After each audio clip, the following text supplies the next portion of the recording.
Hoop! Day 2. Biyaheng sinipsip. Sir Joel, Sir Bryan. Sir. Yan ante, manood ka lang ante. wala pa ante. Di ba? Subscriber si ante. Napaka-supportive. Let's go! Nakarating na. Hindi nyo makita yung site, nakakit pa kami. Mga 30 minutes na track ito. Doon. Going. Laki ng tiyan ko. Tools. Harness.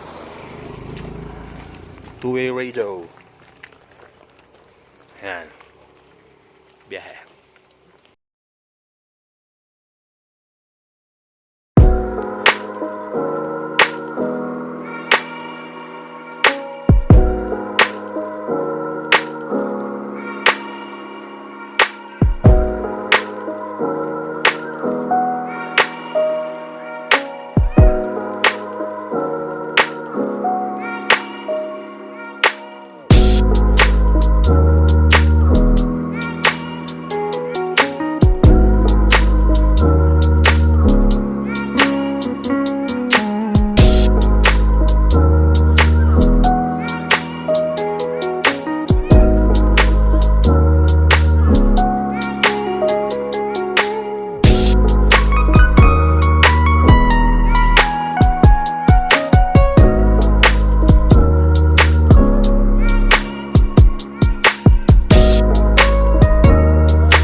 Carrots, diba?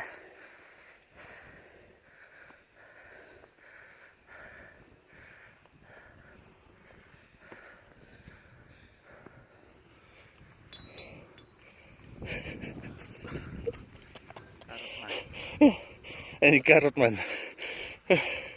Carrot man, 50 years old.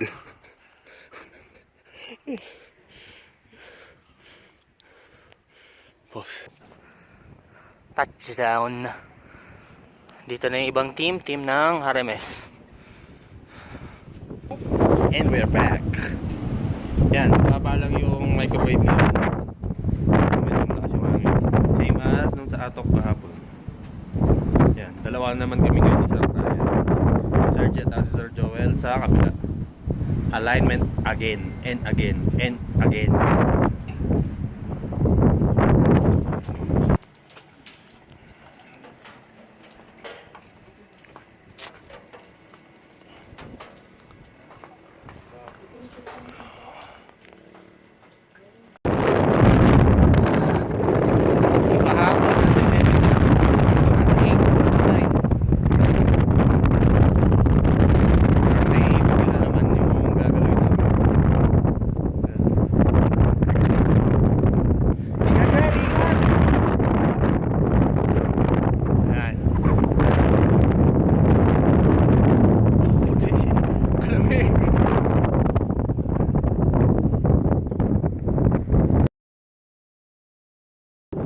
Ayun, isa sa challenges pag nagpapaning na sa sobrang lamig.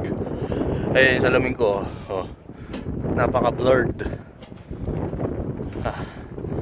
Tapos, napaka-ginaw! Gusto na daw ni Sir Bryan magtrabaho dito. Ito yung mga gusto niyang klima.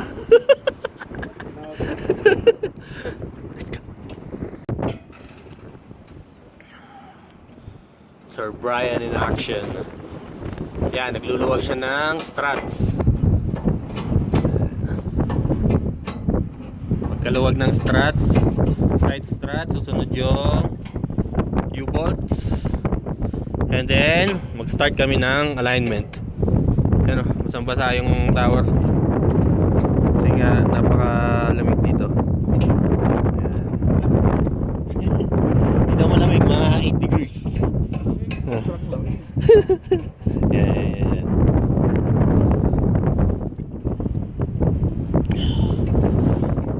Si Sir Lino nasa baba. Ayan. Let's go!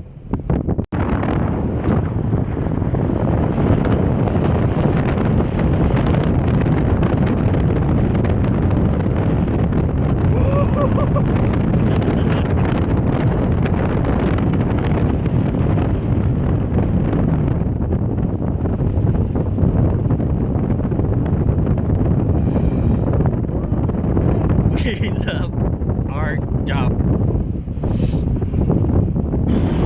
Sa Pulido boys, Kuya Tune, Arbet, Ogi, Otep, Bilbo, Kuya Ken, Kuya Bo. Lamig! Kay Sir Nigel Tudoro, pag umakit ka na maglamig, dapat may gloves. Isang tip yun pag malamig. At kahit mainit. Gagalaw na kami. Sir Bryan sa may azimuth, ako sa may elevation.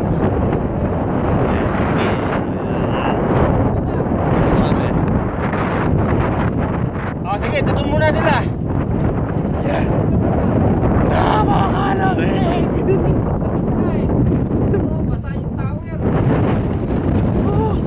Pulido boys. Ulit tayo dito since 2015. Sir Lino. Naiinitan si Sir Lino doon. Gusto rin umakyat kasi mababa lang daw.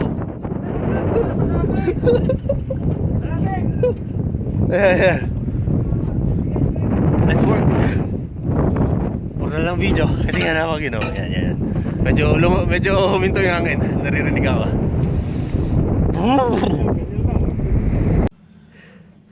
Hindi kami nilalamig. Kailangan namin ng heater.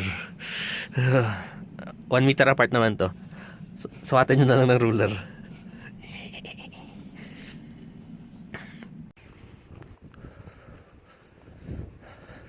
Ayun o, tisoy na tisoy sa Sarlino. Tisoy na tisoy ka tayo. Namumula ko eh.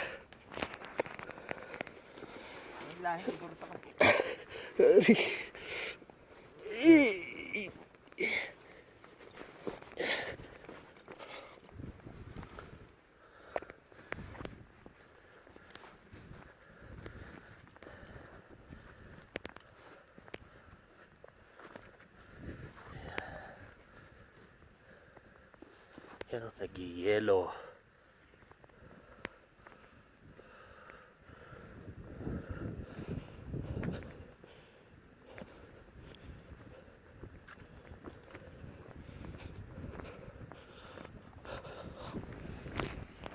Lobat na.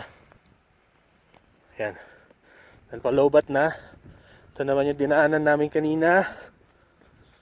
Bye guys. See you sa next vid.